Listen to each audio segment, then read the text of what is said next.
Sir మీరు ఒక golden word చెప్పారు. చాలా మందికి ఇప్పుడు అందరికి యాంటెనాలు అలర్ట్ అయ్యి ఉంటాయి. Anti inflammatory diet. Yeah anti inflammatory diet అంటే యూజువల్లీ ఏ ఫుడ్స్ ఇన్ఫ్లమేషన్ కాజింగ్, ఏ ఫుడ్స్ వల్ల మనకి నిర్ధారణగా ఇన్ఫ్లమేషన్ తగ్గుతుందని తెలుస్తాయి సార్ కామన్‌గా మనం వాడే foods. Any kind of whites are anti inflammatory food. Any kind of whites is inflammatory. Inflammatory అంటే మనకి white rice, white sugar, maida, white bread, maida, all this refined sugar, అన్ని any kind of whites are inflammatory. And carbohydrates, simple carbs అన్ని కూడా inflammatory. అంటే మనకి fruit juice తాగితే కూడా నిజానికి అది ఇన్ఫ్లమేటరీ అనొచ్చా? అసలు ఫ్రూట్ జ్యూస్ ఎప్పటికీ తాగొద్దని అంటాను. ఫ్రూట్స్ తినండి, but because when your juice తాగుతున్నప్పుడు దాంట్లో ఉన్న ఫైబర్ని మీరు మిస్ అవుతున్నారు. అది వడగట్టేసి ఓన్లీ జ్యూస్ తాగుతున్నారు. It's almost your drinking glucose. So fruits are good, but fruit juices మాత్రం ఖచ్చితంగా అవాయిడబుల్. అది అట్లాగే ఇన్ఫ్లమేటరీ డైట్ ఫుడ్ ఐటమ్ కానీ నేను చూస్తాను దాన్ని.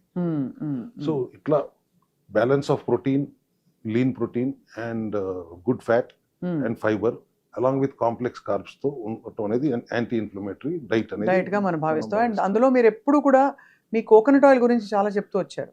అంటే ఇన్ఫ్లమేషన్ తగ్గించడానికి coconut oil. Coconut oil is anti microbial, anti inflammatory పనిచేస్తుంది. కానీ ఇప్పుడు too much of coconut oil also is not good actually. So దాన్ని మేము ఎంసిటీ షార్ట్స్ లాగా కన్వర్ట్ చేస్తున్నాం. ఏంటి సార్ ఎంసిటీ షార్ట్స్ అంటే? ఒక 30 ml షార్ట్ లాగా తయారు చేసి with only 1 gram of MCTs, C8, C10 and C12 lauric acid, caprylic acid ఉండటం వల్ల it is going to give them 250 calories ఒక షాట్ లోనే. సో ఇప్పుడు 1 గ్రాము కొబ్బరి నూనె తాగితే 9 క్యాలరీలు వస్తాయి.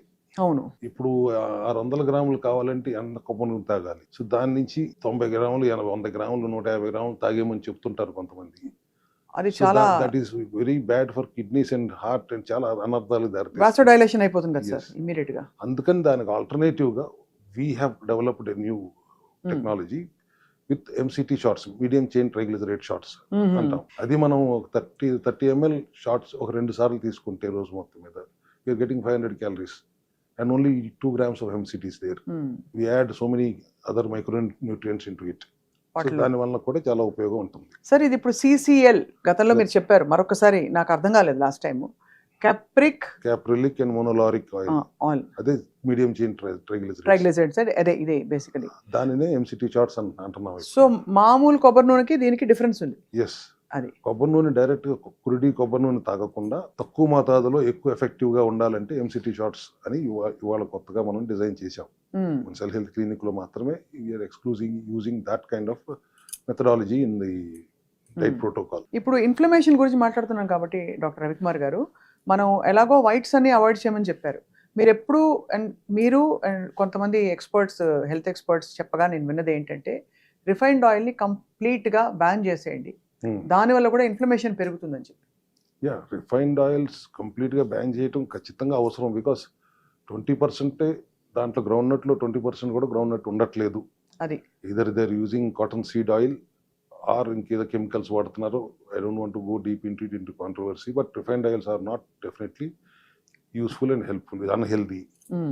చెక్కగాను నుంచి పట్టుకోండి అని చెప్తాం. ఇదర్ యూ కెన్ యూజ్ కొబ్బరి నూనె వాడక్కర్లేదు, ఏ నూనెైనా వాడుకోండి, కానీ గానుగు నుంచి మీరే ఒక పప్పు తీసుకెళ్ళి దగ్గరుండి ఆడించుకుని తెచ్చుకుని వాడుకుంటే ఇంకా మంచిది అనేది I personally advice everybody.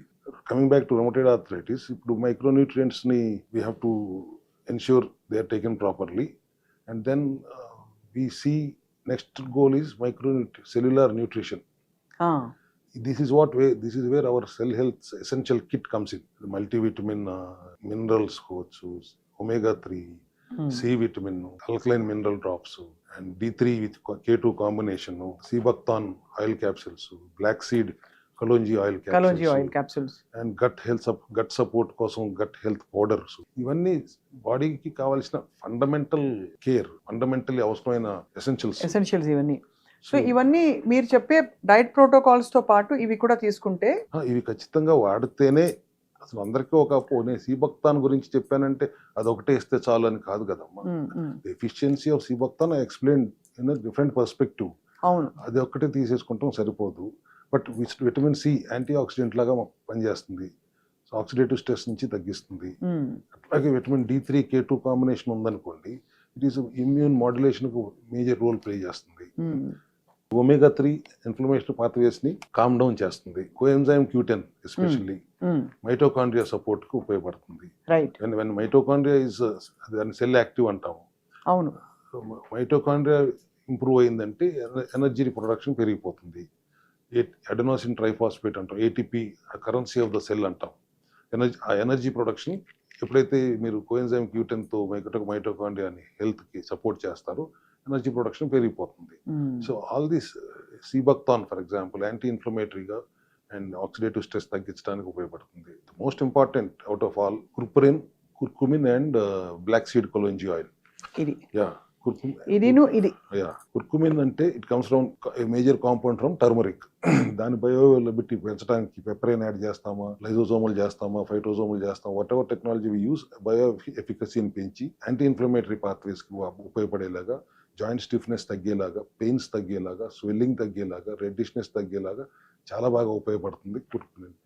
At the same time black seed oil, kalonji oil capsules లో కూడా థైమోక్వినైన్ అనే కాంపౌండ్ ఉంటుంది, which is again very good anti inflammatory properties ఉంటాయి. కాబట్టి రొమటైడ్ ఆర్థరైటిస్ లో వీటి వాడకం ద్వారా జాయింట్ పెయిన్స్ ని, స్వెల్లింగ్స్ ని రివర్స్ చేయొచ్చు.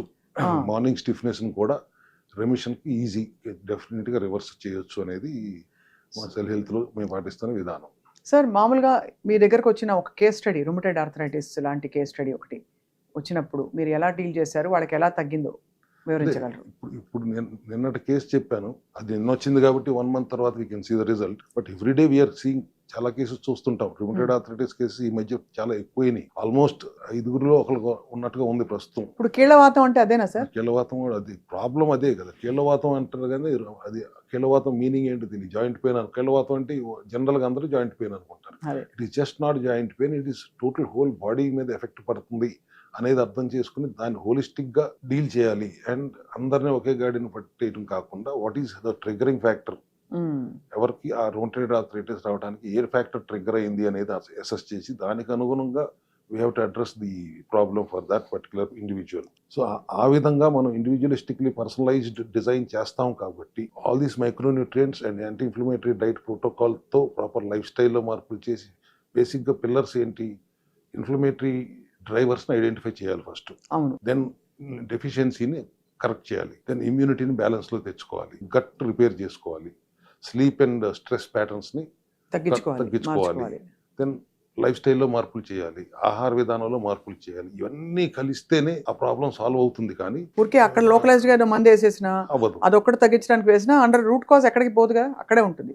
కాబట్టి మీ విధానంలో ముందు రూట్ కాజ్ ని సెట్ చేస్తారు. రూట్ కాజ్ అడ్రస్ అవ్వాలంటే ఇది ఐడెంటిఫై చేయాలి. పిల్లర్స్ 7 ఐడెంటిఫై చేసుకోవాలి ఫస్ట్. ఇన్ఫ్లమేషన్ డ్రైవర్స్ ఏంటి అనేది మనం ఐడెంటిఫై చేయాలి. ఇందాక నేను చెప్పినట్టు ఒక్కొక్కరికి ఒక్కొక్క డ్రైవ్ ఉంటుంది. దాన్ని ఐడెంటిఫై చేసి ఇన్ఫ్లమేషన్ తగ్గించడానికి ఏం చేయాలి, ఇమ్యూనిటీని బ్యాలెన్స్లో తీసుకురావడానికి ఏం చేయాలి, గట్ ఎందుకు ఇంపార్టెంట్ అంటే గట్లో బ్యాలెన్స్లో ఉంటేనే ఇమ్యూనిటీని బ్యాలెన్స్లో తీసుకురాగలుగుతాం. హోలిస్టిక్గా ఇవన్నిటిని కంబైన్ చేసి వాడితేనే అది రివర్స్ అవడానికి ఛాన్సెస్ చాలా ఎక్కువ ఉంటాయి. That's what we do at cell health. But ఇక్కడ మేజర్ క్వశ్చన్ ఏంటంటే తగ్గుముఖం పట్టిన తర్వాత ఆల్మోస్ట్ తగ్గిపోయేటప్పటికి వాళ్ళలో భయం స్టార్ట్ అవుతుంది. మొదట్లో వాళ్ళకి ఎంత బాధపడ్డారో వాళ్ళకి తెలుసు కాబట్టి ఇప్పుడు తగ్గిపోతుంది, మళ్ళీ వస్తుందేమో, రిలాప్స్ అవుతే ఏంటి, మళ్ళీ ఆ నరకం చూడాలా అనే భయంలోకి వెళ్తారు. బట్ నా సలహా ఏంటంటే when you're in proper life style and ఆహార విధానంలో చాలా విచక్షణతో ఉంటూ సప్లిమెంటరీ సపోర్ట్తో లైఫ్ స్టైల్ లీడ్ చేయగలిగితే ఖచ్చితంగా రిలాప్స్ అవ్వదు, మళ్ళీ రాదు. 6 నెలలకు ఒకసారి ఒక 21 రోజులు మనం ఎప్పుడు చెప్పుకునే ఆ మెయింటెనెన్స్ కోర్స్ చేసుకుంటూ వెళ్ళండి. చాలా మందికి తగ్గింది, చాలా హాయిగా చాలా మంది ఉన్నారు. భయపడక్కర్లేదు. రుమటైడ్ ఆర్థరైటిస్ ఒకసారి వచ్చిందంటే మళ్ళీ మళ్ళీ వస్తుంది అనే అపోహకు మాత్రం తావు ఇవ్వకూడదు అనేది today I have to make it clear. Sir, ఇప్పుడు క్యాండమ్ పౌడర్ వాడతారు సోరియాసిస్ కి, స్పెసిఫిక్ టు సోరియాసిస్. అలాగే రుమటైడ్ ఆర్థరైటిస్ కూడా specific either pain reducing or relief giving supplements apart from essential kit లో ఉన్నవి కాకుండా ఉన్నాయా సార్? ఎన్ఎసిటైల్-సిస్టీన్ రుమటైడ్ ఆర్థరైటిస్ కి ఎస్పెషల్లీ బాగా ఉపయోగపడుతుంది. ఎందుకంటే గ్లూటాథియాన్ ప్రొడక్షన్ కి సపోర్ట్ చేస్తుంది. సెల్ నాక్ అంటాం మనం. ఇదేనా? యా, సెల్ నాక్, ఎన్ఎసిటైల్-సిస్టీన్. నాక్ అంటే ఎన్ఏసి అంటే N acetylcysteine. Glutathione is the most powerful anti oxidant in the body. అది ప్రొడ్యూస్ అయిందంటే, బాడీలో ప్రొడ్యూస్ అవ్వకపోతే దాన్ని ఎన్హాన్స్ చేయడానికి ఈ ఎన్ఎసిటైల్-సిస్టీన్ చాలా బాగా పనిచేస్తుంది. So that is one supplement which is exclusively we can dedicate for rheumatoid arthritis కి. అట్లయితే క్యాండర్ పౌడర్ మన స్కిన్ కి డెడికేట్ చేస్తున్నాము. N acetyl cysteine is the hero product in the rheumatoid arthritis. So అయితే సార్ ఇప్పుడు మనకి రుమటైడ్ ఆర్థరైటిస్ నుంచి బాధపడి అంటే బాగా విపరీతంగా సఫర్ అయ్యి బయటపడిన వాళ్ళు మీ దగ్గర చాలా మంది ఉన్నారు. Tens of members are there. చాలా. అండ్ ఇట్స్ ఎంతకాలం సుమారు సార్? మీరు ఎప్పుడు 100 days అంటారు. ఒక 10 రోజులు ప్లస్ ఆర్ మైనస్, ఏదైనా కానీ 100 రోజులు, unless it is a terminal illness లాంటివి అయితే తప్పితే జనరల్ గా ఏదైనా 100 నుంచి 110 రోజులు, 120 రోజులు మాక్సిమం, అంతకంటే ఎక్కువ పట్టదు రెమిషన్. ఇక్కడ I have to admit one thing, there is only one disease అంటుంటాను ఇప్పుడు, సెల్ మాల్ ఫంక్షన్ అని. ఏదైనా తగ్గిస్తామని చెప్తాం, but what we do is it's only remission. తగ్గించి పెడతాం, అక్కడ నుంచి మెయింటైన్ చేసుకోవాల్సిన బాధ్యత మీది. అంతే కదా. పర్మనెంట్ గా క్యూరా ఇంకెప్పటికీ రాదా, ఈ ప్రశ్న మీరు అల్లోపతికి వెళ్ళి అడగరు. వాళ్ళు సిమ్టమ్ని అడ్రస్ చేస్తారు, మీరు అప్పటికప్పుడు పని అయిపోతుంది, వెళ్ళిపోయి మీ పనులు చేసుకుంటుంటారు. మా దగ్గరికి వచ్చినప్పుడే మళ్ళీ రాదా అని ప్రశ్న వేస్తారు. ఇప్పుడు డయాబెటీస్ వచ్చింది, మందులు వాడకుండా మేము నార్మల్ చేసుకొస్తున్నాం. ఫాస్టింగ్ గ్లూకోజ్ కానీ, పోస్ట్ ప్రాండియల్ కానీ, HbA1c 3 months యావరేజ్ కానీ నార్మల్గా తీసుకొచ్చి పెడుతున్నాం. ఇప్పుడు గ్లూకోజ్ టాలరెన్స్ టెస్ట్కి అర్హులా అంటే నో, ఎవరు అది రెమిషన్, తగ్గించాం. అక్కడి నుంచి మెయింటైన్ చేసుకోవాలి. 100 రోజులు మామూలుగా ఉండండి, 21 రోజులు మెయింటైన్ చేసుకుంటూ ఉండండి. సంవత్సరంలో 300 రోజులు నార్మల్గా ఉండండి, 63 రోజులు మెయింటెనెన్స్లో ఉండండి. ఆ తర్వాత సంవత్సరం నుంచి 6 నెలలకు ఒకసారి 21 days చేస్తే సరిపోతుంది. మెయింటెనెన్స్ లో ఉండండి, విచక్షణతో ఉండండి, విచ్చలవిడిగా ఉండకండి. ఎప్పుడన్నా విచ్చలవిడితనం అయిందంటే ఒక వారం రోజులు మళ్ళీ కడుపు కట్టేసుకోండి. You know the weapon, you have the weapon, you already gave you all the weapons. అదే, సో మీరు వాడుకోండి, అంతేగాని జీవితాంతం రాదా లాంటి ప్రశ్నలు వేయకండి దయచేసి అనేది ఇవాళ మళ్ళీ one more clarity I want to give to everybody. ఈ సీజన్ లో మొదటిసారిగా కలుస్తున్నాం కాబట్టి చాలా it's a very useful topic sir. మామూలుగా అందరూ ఎక్కువ కొంచెం ఈ వెయిట్ లాస్, డయాబెటీస్ ఇవన్నీ కొంచెం ఎక్కువ అపీల్ ఉండే టాపిక్స్. నేనే సర్ప్రైజ్ అయ్యాను, రుమటైడ్ ఆర్థరైటిస్ గురించి ప్రజలు తెలుసుకోవాలనుకుంటున్నారు, మనకి సెల్ హెల్త్ విధానంలో దీనికి చికిత్స ఉందా అని చెప్పి. బట్ ఇవాళ చాలా విషయాలు క్లారిఫై చేశారు.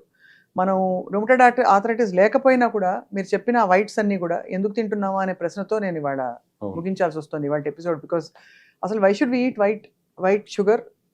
ఇట్స్ యూనివర్సలీ బ్యాడ్, అందరికీ తెలుసు. అసలు అది లేకుండా ఉండలేమా, ఆప్షన్స్ లేవా అనే పాయింట్కి వెళ్ళిపోవాలి అందరూ అని అనిపిస్తుంది చూస్తుంటే. క్రేవింగ్స్ టేస్ట్ ఎన్హాన్సర్స్ కదమ్మా, దాంట్లో అంతా స్టార్చే ఉంటుంది, టేస్టీగా ఉంటున్నాము. That's reason people get use to it. Junk food తినటం ఎంత చండాలమో, వైట్స్ తినటం కూడా అంతే చండాలం. ప్రాసెస్డ్ ఫుడ్, ప్యాకేజ్డ్ ఫుడ్లో అయితే వీళ్ళు మోస్ట్ ఇన్ఫ్లేమబుల్ కార్బ్స్, మాల్టోడెస్ట్రిన్ లాంటివి కలుపుతున్నారు.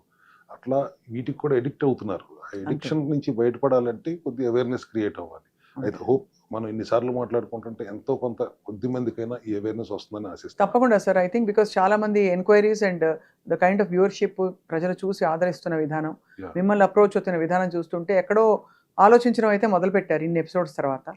అండ్ ఈ సిరీస్ని ఇలాగే కంటిన్యూ చేద్దాం sir. Thank you very much for this putting together this essential kit. అందులో మనకి సెల్ ఎలక్ట్రోలైట్స్, ఇదేంటి సార్ ఇది? ఎలక్ట్రోలైట్ ఇంబ్యాలెన్స్ ఉన్నప్పుడు షుగర్ ఫ్రీ ఎలక్ట్రోలైట్స్ కూడా మనం యాడ్ చేస్తాం సెల్ ఎసెన్షియల్ కిట్ లో. రుమటైడ్ ఆర్థరైటిస్ కి అది అంత అవసరం లేదు కాబట్టి దాని గురించి మెన్షన్ చేయలేదు. బట్ జనరల్లీ ఎలక్ట్రోలైట్ ఇంబ్యాలెన్స్ కూడా మనం అడ్రస్ చేయాలి కాబట్టి ఎసెన్షియల్ కిట్ లో దాన్ని కూడా ఉంచుతాం, పొందుపరిచారు. రైట్, చాలా బాగుంది sir. I think for more information మిమ్మల్ని డైరెక్ట్గా కాంటాక్ట్ అవుతారు. స్క్రీన్ మీద ఉండే నంబర్, మీరు you can contact cell health clinics for any kind of consultation. తప్పకుండా ఐ థింక్ ఇంకా చాలా ఎఫ్ఏక్యూస్ ఉన్నాయి, చాలా మందికి చాలా డౌట్లు ఉన్నాయి. నేను డైట్ ఒక్కటి నేను తిన్ను అయినా కూడా నాకు ఎందుకు వచ్చింది, నేను చాలా తక్కువ తింటాను అయినా నాకు ఎందుకు వచ్చింది, ఒక్క మందు వాడితే సరిపోతుందా, ఇలాంటివి మన నెక్స్ట్ ఎపిసోడ్లో దాన్ని క్లారిఫై చేద్దాం sir. Okay, thank you for your time. Thank you.